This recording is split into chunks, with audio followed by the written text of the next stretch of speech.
¿Qué tal por aquí? Hoy quiero pasar por aquí el día de hoy para contarles un pequeño review acerca del libro Generación de Dopamina de Anna Lemk. Creo que se llama Lemk. Bueno, allá vamos.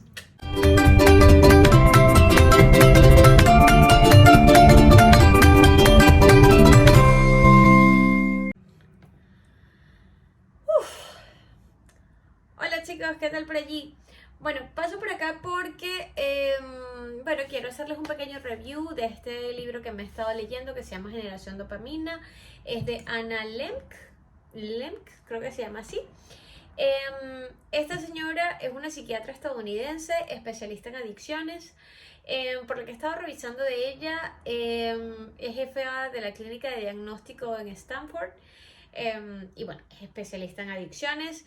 Y de pronto dirán, Irene, ¿por qué te estás leyendo esto? ¿Te has vuelto adicta a alguna cosa? Bueno, una de las premisas súper interesantes de este libro es que habla de la economía de la dopamina que tenemos hoy en día y habla como, si bien es cierto que ella es especialista en adicciones, enfocada evidentemente en sustancias como la oxicodona, heroína, cocaína, etc, etc, que es como que lo típico que la gente suele escuchar. Hoy en día hay una gran cantidad de personas que está sufriendo situaciones de adicción y ella se incluye dentro de esas mismas personas porque lo que consumimos a diario nos vuelve adictos. ¿Qué? Bueno, yo creo que esto lo hemos escuchado un montón, pero ustedes saben que, a ver, muchas veces estamos escuchando por la vida, no, bueno, es que sí, yo qué sé, típica cosa que te dicen de las mamás. Si sales corriendo y estás sudando y abres la nevera, te vas a quedar con la cara congelada. Vale, estas son las cuentas de los abuelos y tal. Pero yo quería leerme este libro para entender un poco cómo es eso de que las redes sociales y que ciertas cosas nos pueden generar adicción. Y por eso quise leerme este libro. Y la verdad, en algunas cosas me ayudó a entender algunas de los motivos por los cuales digamos que llegamos a generar esa adicción a determinadas cosas. Y por otro lado, me hizo entender desde un punto de vista científico las razones que hace que nosotros actuemos como actuamos. Últimamente he estado consumiendo muchísimas cosas de psicología y creo que este libro nos hace una aportación muy interesante a lo que vivimos en el día a día, sobre todo con el tema de redes sociales y tal. A ver, este libro se divide en 10 capítulos.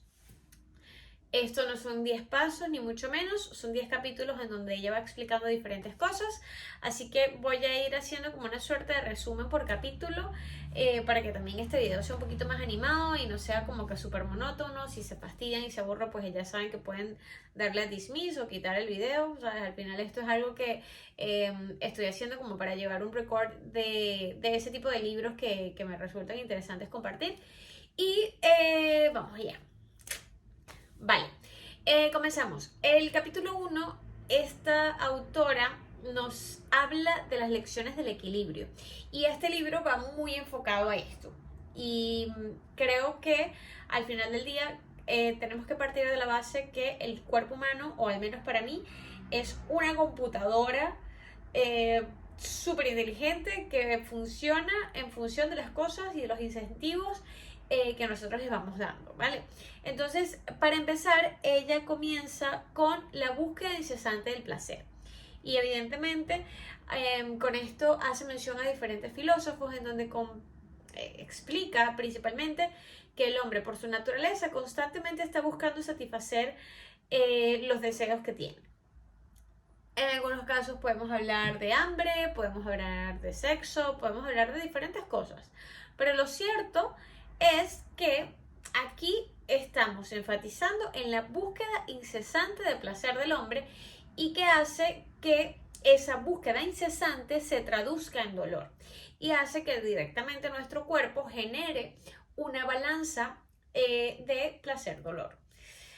En este capítulo, esta autora hace referencia a uno de sus pacientes honestamente no recuerdo el nombre y creo que es lo más irrelevante, pero habla de este paciente que tenía una adicción a la masturbación.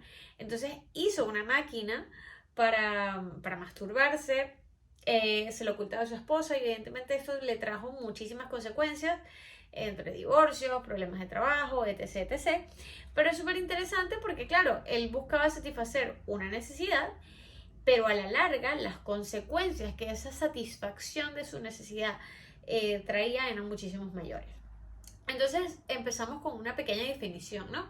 El hombre busca el placer. Así que vamos con capítulo 2. Vale, el capítulo 2 va de huir del dolor. Es decir, ¿por qué estamos en una búsqueda incesante del placer? Porque el ser humano huye del dolor. A nadie le gusta estar sufriendo.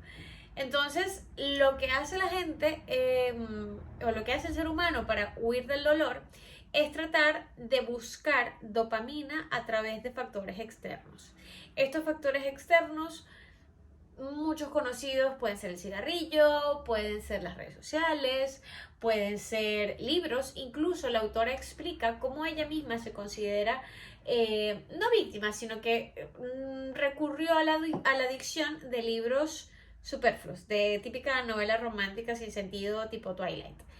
Y explica que en efecto lo que estaba tratando era de evadir ciertas responsabilidades, evadir ciertas situaciones incómodas, y para evadir esas situaciones incómodas pues se refugió en leer muchísimos libros de novela tonta que no tienen ningún tipo de aportación intelectual. Entonces, al principio este capítulo va de eso. ¿Por qué estamos en la búsqueda del placer? Porque estamos huyendo del dolor. ¿Y por qué huimos del dolor? Porque no queremos hacernos responsables de los problemas que tenemos que enfrentar en la realidad. Así que, por esta parte, sencillo. Y el final de este capítulo ya nos asoma un poquito lo siguiente, que es que la solución para lidiar con esa huida constante del dolor es abstenernos de esa motivación externa que encontramos que nos proporciona dopamina. Así que vamos con el número 3. En el capítulo 3 vamos a empezar a hablar de el equilibrio placer-dolor. Y oye, Irene, ¿qué es eso que me estás contando? Bueno, insisto, yo estoy haciendo una paráfrasis de lo que esta autora está hablando. Soy cero experta y aquí hay un gran contenido científico. Espero que las personas que sean especialistas en esta materia no me vayan a odiar. Al final yo lo que quiero hacer es una paráfrasis de este libro y poder ofrecer la información que he encontrado aquí a otras personas que de pronto les da un poquito más de pereza leerse el libro entero, que aunque es un libro bastante interesante y lo recomiendo muchísimo, entiendo que hay personas que realmente pasan de leer o prefieren hacer otras cosas. Entonces estoy haciendo como que una capsulita pequeña y en todo caso como que generando ese interés, para bien o para mal, para que las personas se lean este libro. Así que si eres especialista en la materia, en términos científicos y de psiquiatría, don't hate me. Al final lo estoy haciendo desde un buen lugar, desde un lugar de compartir algo que me pareció muy interesante. Y como comentaba, esta psiquiatra explica que el ser humano o el cuerpo, por naturaleza, como busca constantemente un equilibrio entre el placer y el dolor. Y que normalmente la abstinencia lo que hace es regular los mecanismos de recompensa. Entonces ella normalmente explica que la dopamina lo que hace es fomentar el deseo, y nos fomenta el deseo que posteriormente va a ser percibido por esos receptores de recompensa. Es decir, la dopamina nos genera como que esas ganas de tener ese algo, y luego ese mecanismo de recompensa dice well done. ¿Qué pasa? Que cuando estamos constantemente bombardeados y intoxicados de dopamina, como ella lo expresa, esos receptores se empiezan a dormir un poquito, empiezan a dejar de funcionar como deberían hacerlo, y nos vuelve incapaces de disfrutar de los placeres más sencillos, porque literalmente esos receptores como que empiezan a fallar.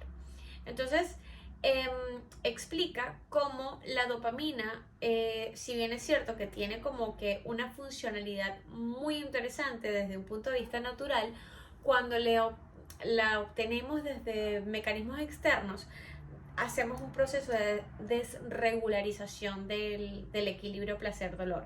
Entonces, cuando presionamos demasiado sobre el placer, se despierta un proceso que se llama homeostasis.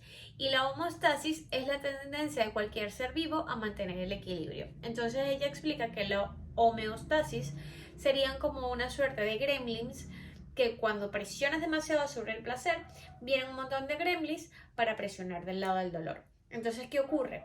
Si nosotros, y lo voy a poner en números porque creo que puede llegar a ser un poquito más sencillo, si estamos en un equilibrio y ya hacemos y presionamos en el placer hasta que llegue a -2, la homeostasis va a ser, perdón, si presionamos demasiado en el placer hasta que llegue a -2, la homeostasis va a ser que el dolor empiece a presionar para que haya un equilibrio, y cuando llegue a 0, it's not enough, no va a ser suficiente, sino que va a presionar hasta que el dolor llegue a -2.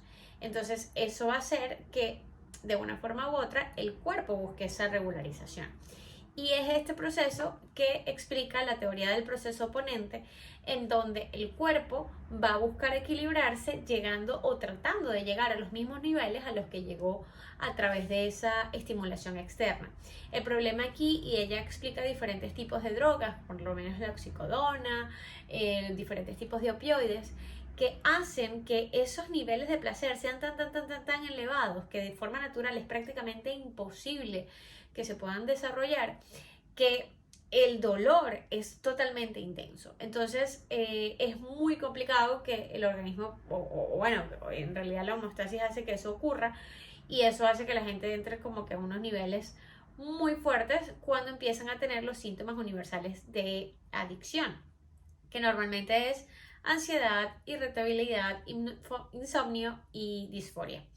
Y una cosa súper interesante que quiero recalcar, y esto es textual del libro: la ciencia nos enseña que todo placer tiene un precio y que el dolor que le sigue es más duradero y más intenso que lo que lo originó, pues el umbral del dolor disminuye y nuestro deseo aumenta. Es decir, empezamos a tolerar muchísimo menos ese dolor y esa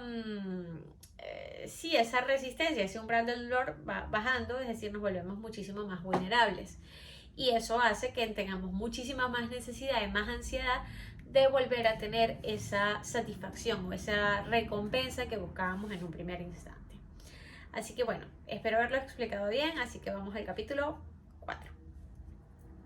En el capítulo 4 de este libro, la autora hace énfasis en la descripción de la palabra dopamina, y es como la forma en la que ella considera se debe tratar este neurotransmisor, ¿no? Y generalmente explica cómo la mejor manera de lidiar con la dopamina es a través del ayuno. Y hay diferentes tipos de ayuno, pero principalmente describe algo que me resultó muy interesante, y es que cada letra de la palabra dopamina en inglés tiene su característica. Entonces empieza con datos, que es indicar la cantidad de veces que abres Instagram, la cantidad de horas que estás pegado a YouTube, la cantidad de veces o la cantidad de películas que ves a la semana, o la cantidad de píldoras que te tomas en una semana, o la cantidad de porros que te fumas, o la cantidad de cigarros, o la cantidad de diferentes cosas que hace que la gente pueda medir. O sea, primero mide qué es lo que estás haciendo. Los siguientes son los objetivos. ¿Qué es lo que quieres? Bueno, lo que yo quiero es disminuir, o de pronto o disminuir la cantidad que consumes, o lo que yo quiero es compartir más con mi familia, o lo que yo quiero es tener una mejor relación con mi pareja, o lo que yo quiero es poder tener un mejor vínculo con mis hijos. Entonces ese tipo de cosas ella lo establece como importante, porque realmente dentro de esos objetivos se encuentran las motivaciones que nos hace tener esas actitudes irracionales. Luego vamos con los problemas, y con la P de problema. En el problema ella describe cómo la importancia de describir cuáles son las desventajas que se pueden tener en el momento en el que se deja de consumir ese algo, sea Netflix, sea cigarros, sea lo que sea. Y normalmente explica aquí a una chica que sus padres indicaban que ella tenía un problema de adicción a la marihuana, pero ella directamente decía que no, que directamente ella lo que estaba era tranquila. Y luego al explicar toda, o al aplicar todo este proceso, pues la chica entendía que iba a poder tener un mejor vínculo con su familia si dejaba de hacer esto, ¿no? Así que nada, es importante establecer cuáles son las desventajas de no hacer lo que se está haciendo. En este caso podríamos decir, oye, si no te metes en un Instagram en una semana, vas a tener menos interacción con tus amigos que viven fuera, por ejemplo. Es algo que podría decir yo, porque yo a veces digo que, oye, a veces elimino la aplicación porque creo que mi interacción a través de Instagram a veces es demasiado fuerte, pero es cierto que es como mi forma de interactuar, ¿no? Con las personas que viven lejos de mí. Y que el siguiente paso es la abstinencia. Y la abstinencia es la mejor forma de lidiar con la homeostasis. Es decir, cómo vamos a obtener ese equilibrio que nuestro cuerpo nos está pidiendo. En lugar de hacer que se presione el dolor, vamos a abstenernos de darnos tanto placer y el cuerpo eventualmente va a llegar a un equilibrio medianamente saludable. Y lo siguiente es el mindfulness, que me pareció maravilloso, sobre todo porque últimamente también estoy consumiendo muchas cosas de esto que me resulta súper interesante, y enfatiza en que hay que desarrollar con mayor fortaleza la capacidad de observar lo que ocurre sin juzgar.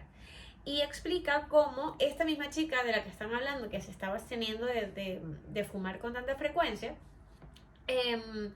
no se había percatado de la cantidad de árboles que había cerca de su casa, de los olores, de las sensaciones de frío, de calor, porque evidentemente los niveles de dopamina estaban tan altos que las cosas más simples dejaban o dejan de ser relevantes.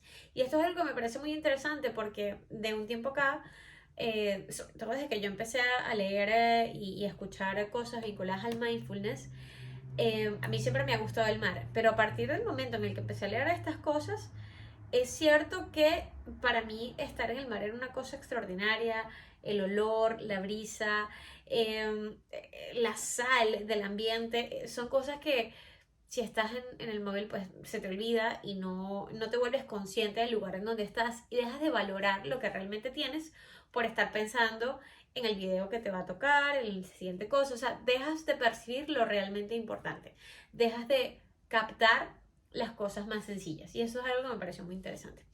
Por otra parte, la I de dopamina habla del insight, es decir, cuál es esa nueva visión que tienes luego de haberte abstenido, luego de haberte tomado la molestia de percibir lo que está a tu alrededor. Obviamente no es un proceso inmediato, es como que un proceso lineal. Primero vas haciendo una cosa, luego vas haciendo la otra.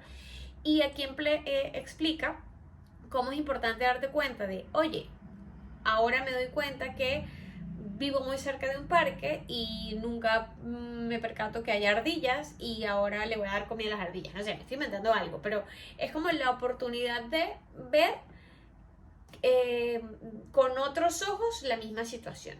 Y ella explica esto con la chica esta que estaba fumando, y ella explicaba que era mucho mejor para ella asistir a las clases. Al final está hablando de una chica que estaba en high school.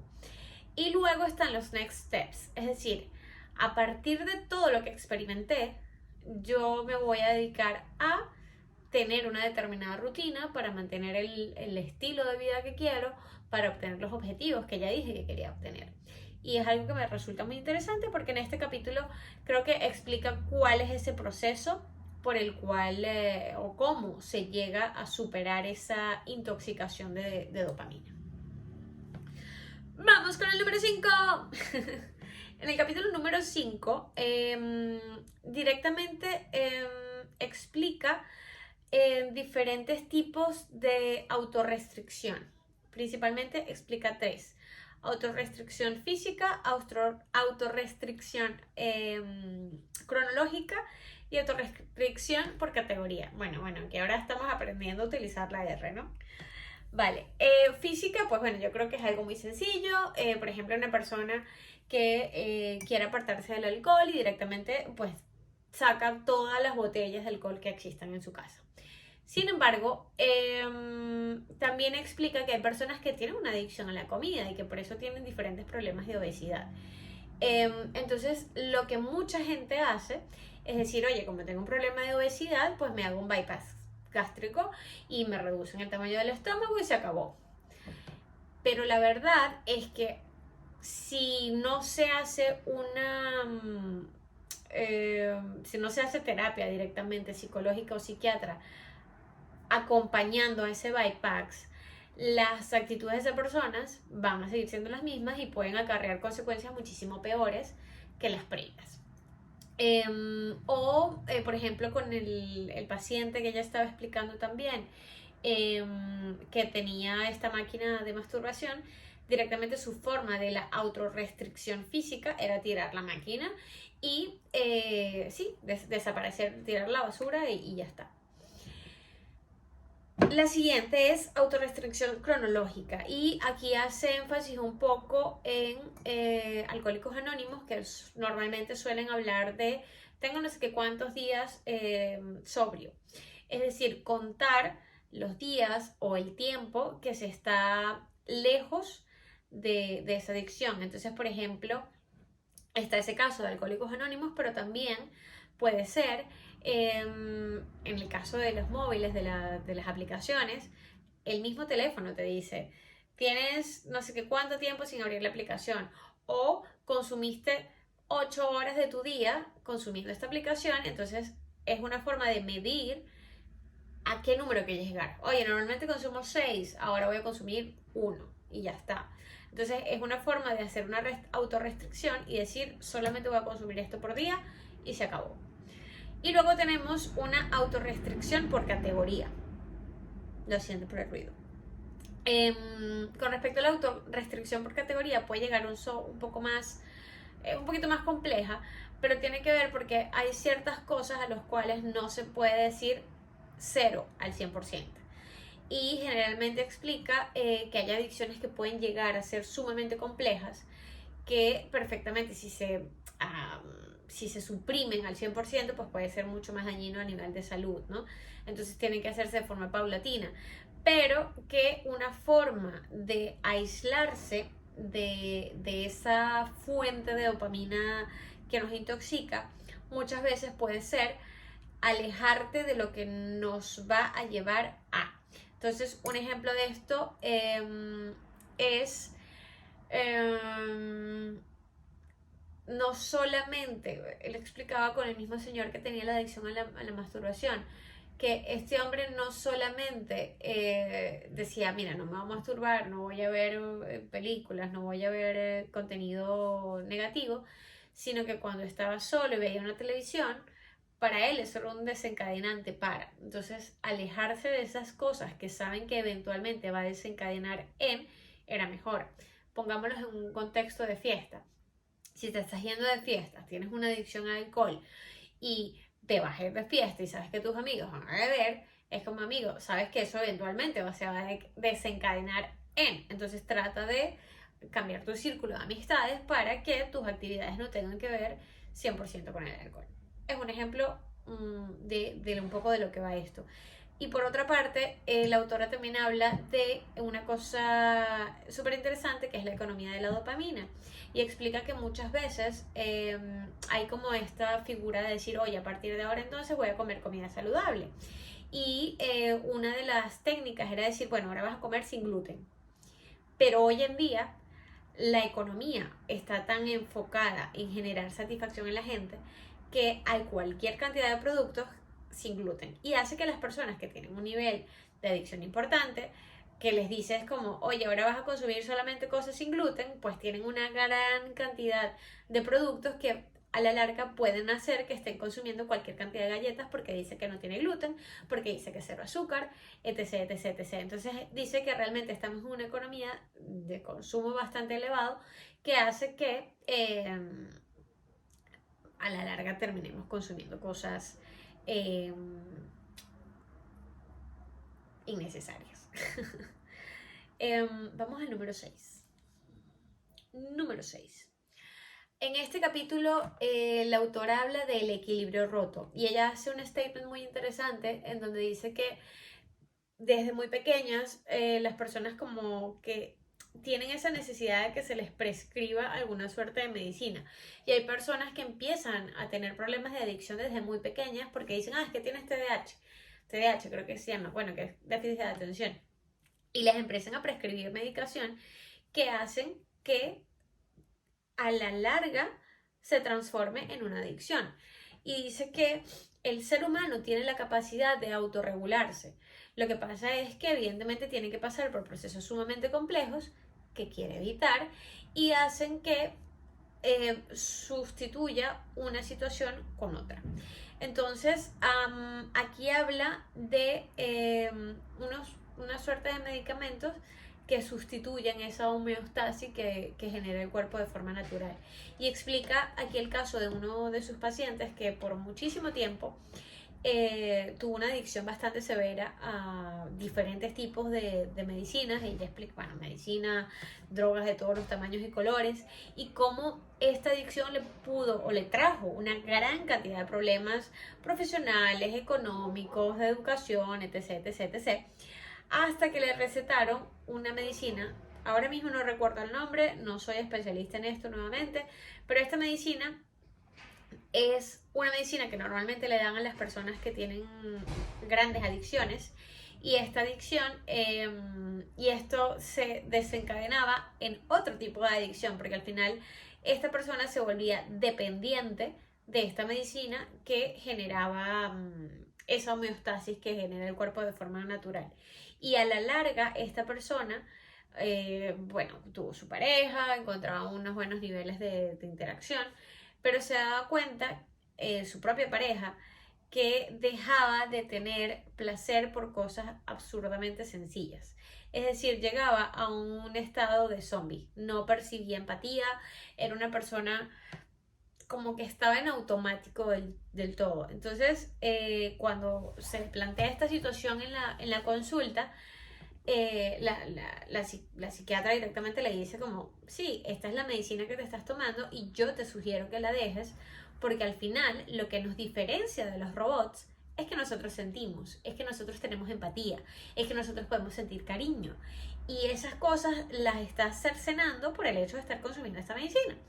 Y esta persona le dijo, sí, pero prefiero ser un zombie a vivir todas esas cosas que ya viví por el hecho de ser adicto, porque no soy capaz de gestionar mi propia mente, mi propio cuerpo para llegar a ese nivel de equilibrio. Y es algo súper interesante porque ella está estableciendo una postura muy interesante anti cualquier tipo de medicina, pero reconoce que hay personas que directamente sus niveles de adicción son tan altos que no hay otra forma de gestionarlo. Y cree en su libro, realmente explica que esto se debe a que desde muy pronta edad se recetan una gran cantidad de medicinas que son realmente innecesarias para las personas, porque hacen que, bueno, que tengamos esa píldora para ser zombies prácticamente. Vamos al número 7. En el capítulo número 7 explica una cosa súper interesante y experimenté hace poco, que me parece maravillosa, que es la exposición al dolor. Y explica que directamente cuando el cuerpo está muy acostumbrado a exponerse al dolor, su capacidad de gestionar ese placer es muchísimo superior. Es decir, la misma teoría de la autorregulación que hablamos cuando presionas sobre el placer, tienes demasiado dolor, pues explican que cuando presionas mucho sobre el dolor, pues vas a tener mucho placer. Entonces es una forma como que de gestionar esa autorregulación. Y habla que esto es algo que ya había incluso planteado Hipócrates, que es uno de los padres de la medicina. y explica esta teoría a través de la exposición al frío, por ejemplo. Y a la vez explica la complejidad de este proceso, que sí, que tiene una demostración científica que exponerse al dolor es una cosa muy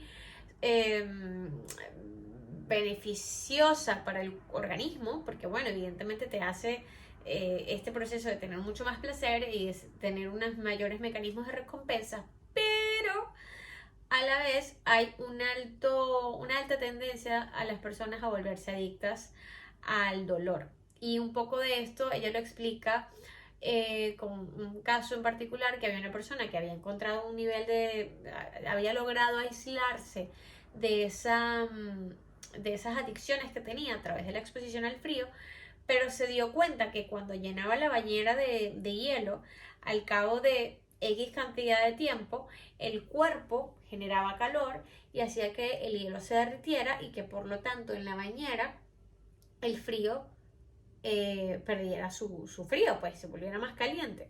Y esta persona estaba tan loquita que compró una máquina para que el hielo se mantuviese frío y la bañera mantuviera el hielo frío. O sea, unos niveles de locurita que a veces la gente, yo a veces digo, Dios mío, ¿qué estamos haciendo?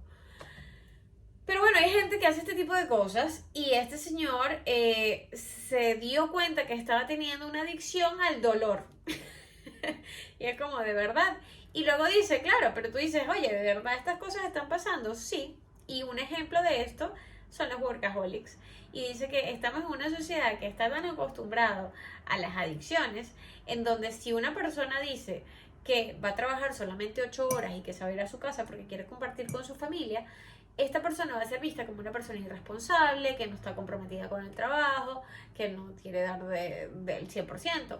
Mientras que si esta persona dice, oye, es que no voy a continuar con mi trabajo porque tengo otras responsabilidades y estoy haciendo un emprendimiento y de verdad tengo que dedicarle tiempo a este otro trabajo, la gente va a decir, oye, qué maravilla, pues tómate tu tiempo y espero que tu proyecto te vaya de maravilla.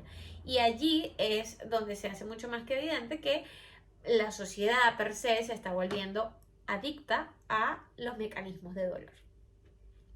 Vamos al número 8 y a partir del número 8 y 9 son dos cosas que me parecen maravillosas. Vamos allá. Vamos al número 8 y a partir del número 8 y 9 son dos cosas que me parecen maravillosas. Vamos allá. Bueno, vamos a empezar con el capítulo número 8. Este me resulta bastante interesante, de hecho es uno de mis favoritos. Y habla de la honestidad radical. Y voy a citar un poco a la autora. La honestidad radical promueve la concienciación, mejora la intimidad y fomenta una mentalidad de abundancia. Decir la verdad puede ser doloroso. Y es una cosa muy interesante porque dice, sí, cuando te enfrentas a la verdad, muchas veces dices como que, oye, hubiese preferido que me dijeras una mentira.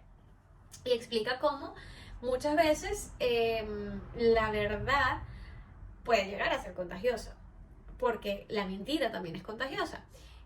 Aquí hace una explicación que me resulta muy interesante, porque dice que cuando una persona está en un proceso de adicción, tiende a mentir de forma compulsiva, incluso por cosas que son realmente innecesarias.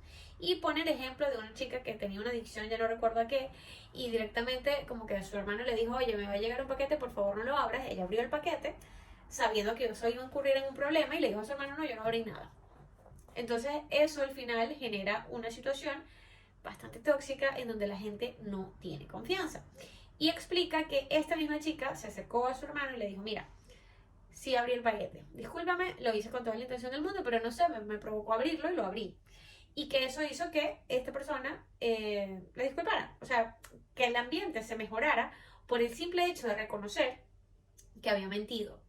Y luego explica en otro caso, el mismo señor que tenía esta adicción con la máquina de masturbación, decía que este señor ya, bueno, había como que encontrado un nivel de estabilidad con su nueva pareja, y su pareja un día le dice, oye, falta como una anilla de la cortina del baño y no la encuentro y no sé, tú lo habrás cogido o algo así. Y él directamente se dio cuenta de por qué faltaba, y es porque en algún momento cuando hizo una de sus 583 máquinas para masturbarse, utilizó ese aro. No me pregunten cómo demonios hizo las máquinas ni en qué consistían las máquinas, la verdad yo no me quiero imaginar cómo funcionaba esto. Lo cierto es que el señor utilizaba el arito de la cortina.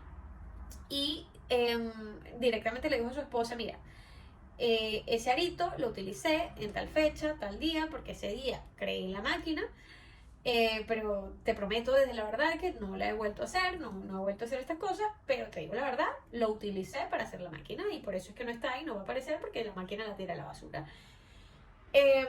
Y eso hizo que la esposa no reaccionara desde un mal lugar, sino que actuara desde la empatía, porque realmente lo que nos hace seres humanos es ser empáticos. Entonces, explica directamente que hablar desde la honestidad hace que podamos tener un mayor nivel de empatía hacia los demás. Y sobre todo, explica una cosa súper interesante que es que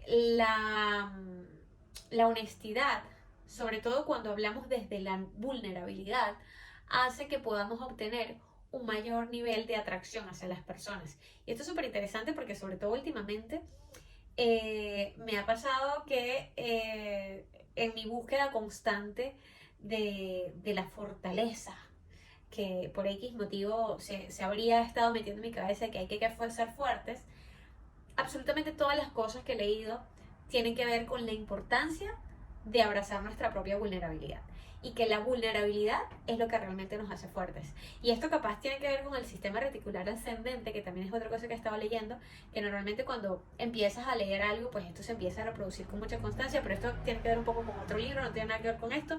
Pero lo cierto es que me quedo con eso de que cuando hablas desde la honestidad y cuando expones tu propia vulnerabilidad, es mucho más probable que generes una atracción y un respeto por parte de los demás que cuando lo ocultas. Y explica adicionalmente, para concluir, que las autobiografías honestas generan responsabilidad y que generalmente las redes sociales hacen que las personas generen un falso yo con mucha más facilidad. Generalmente las personas con, yo qué sé, con problemas de personalidad, pues no, yo soy súper fuerte, pero por dentro están llorando y se sienten muy tristes por X o Y motivo. Y gestionan esa doble personalidad con mucha facilidad. Pero a través de las redes sociales, cualquiera tiene un doble yo y dice, mira, me la paso viajando y estoy de maravilla, cuando la verdad es una persona que está atravesando una depresión, por ejemplo. Entonces dice que este tipo de cosas hace que se complejice muchísimo más el tema de hablar desde la honestidad y hablar desde la vulnerabilidad, que es algo que honestamente me pareció muy bonito y muy espectacular por parte de la autora. Y adicionalmente indica que cuando nos dicen la verdad nos sentimos mucho más seguros, confiamos en las cosas, confiamos en que las cosas van a salir bien.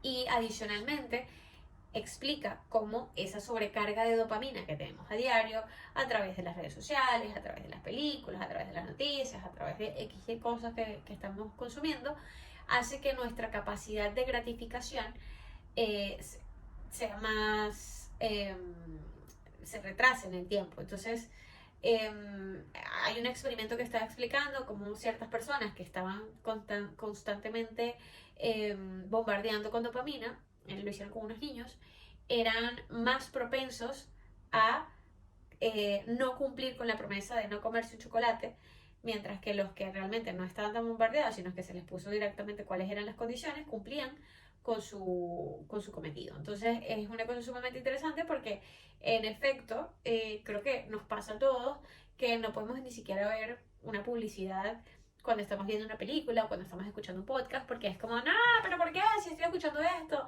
Y tenemos esa necesidad de pasar. No queremos escuchar el video completo, queremos escuchar solo lo que nos interesa. Y esto es algo que me resultó bastante interesante. Y finalmente, vamos con el número 9. Esto me voy a poner un poquito más de locurita, ¿sabes? Porque es que este libro es bastante intenso. Pero bueno, una es intensa. O sea, yo soy un poquito loquita, pero te soy intensa. Y esto habla de la vergüenza prosocial. ¿Y qué es esto de vergüenza prosocial? Pues bueno, explica cómo al final los seres humanos venimos y funcionamos en tribu, ¿no?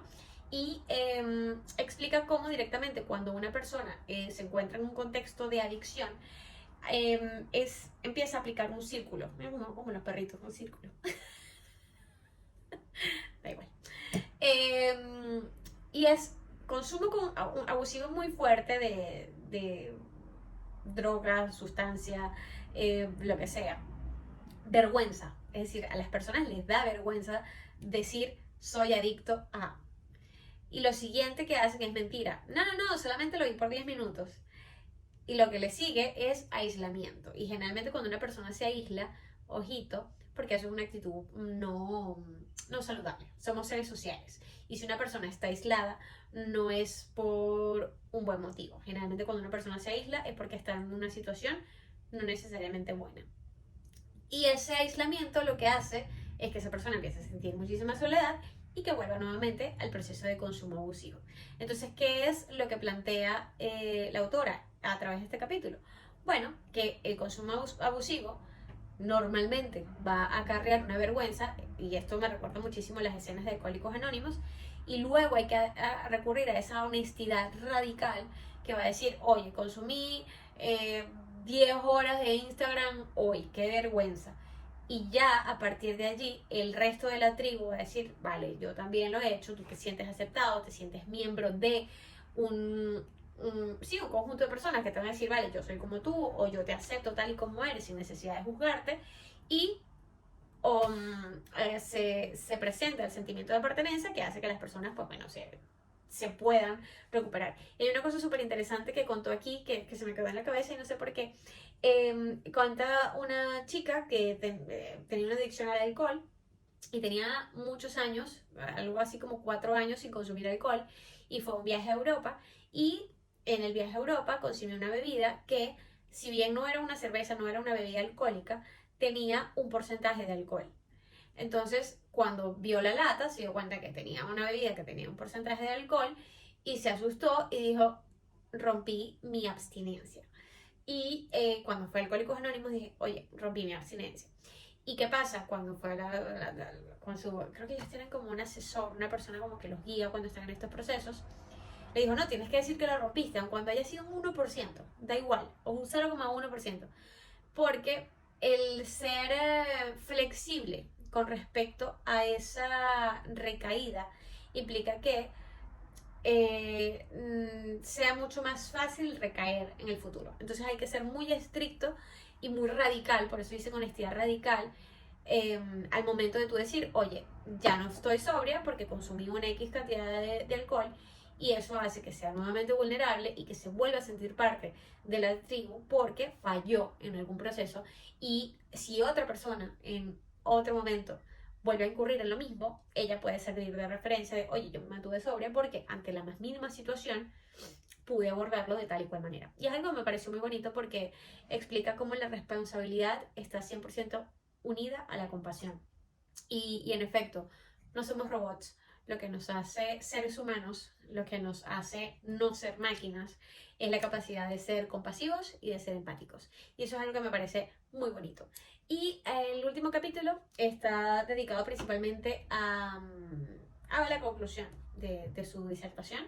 Y es: en lugar de huir del mundo, podemos encontrar la salida sumergiéndonos en él. La sobrecarga de dopamina afecta nuestra capacidad de retrasar la gratificación. Así que, bueno, aquí está mi pequeño resumen de este libro. Evidentemente este libro es muchísimo más denso, tiene una gran cantidad de historias muy interesantes, de verdad que se los recomiendo leer. Una vez más, no soy especialista, espero que las personas que son especialistas en esto no quieran asesinarme ni quieran lincharme por esto, porque al final lo estoy haciendo desde un buen lugar, y poder compartirle a las personas que quieran echarle un vistazo a este libro, un poco mi resumen de lo que consideré más relevante, y por sobre todas las cosas, hacerles saber que abstenernos de esas cosas que nos dan placer a veces puede tener una recompensa o puede tener un beneficio para nuestra vida a largo plazo. Así que nada, muchísimas gracias, y recuerda que lo que nos hace seres humanos es nuestra capacidad de ser empáticos y compasivos. Que no se te olvide, porque en verdad es una de las cosas más bonitas que he aprendido, y permitirnos abrazar nuestra vulnerabilidad. Un abrazo muy grande, espero que estés muy bien, y see you later, alligator.